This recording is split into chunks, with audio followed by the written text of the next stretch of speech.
I tell you, you count ballots that arrive after Election Day. I mean, you're turning Election Day into a joke.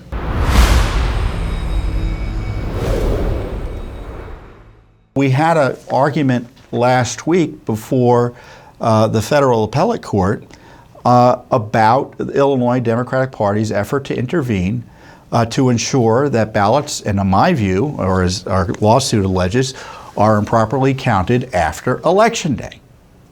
For 14 days after Election Day.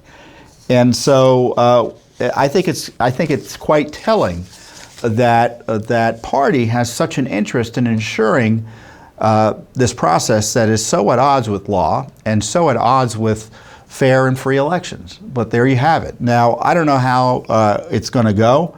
I don't, if they win, they win, and they're in the case. We'll just have to fight more folks in the case. But I tell you,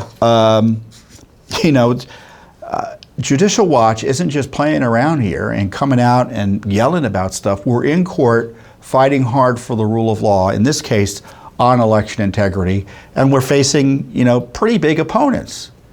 I mean, the Illinois Democratic Party is represented by, big-time lawyers, as you might imagine. I think it's the law firm of the infamous Mark Elias. I think his partner was arguing. So these are pretty high stakes, and your Judicial Watch is in court trying to, in the case of Illinois, protect and preserve the right to vote there and vindicate the right to vote that's diluted by votes that are improperly counted. But it would send a signal nationwide if we were to win that this post-election day counting of ballots that arrive after Election Day are anathema to the rule of law and free and fair elections. And frankly, they're, anathema to the rule of law is a long way of saying it's illegal. So, this is a big issue in 2020. It's going to remain. It was just a big issue last year, 2022, where you had some jurisdictions out west. They couldn't figure out who was winning or losing for days and weeks afterwards.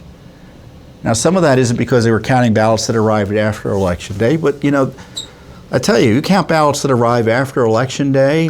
I mean, you're turning Election Day into a joke.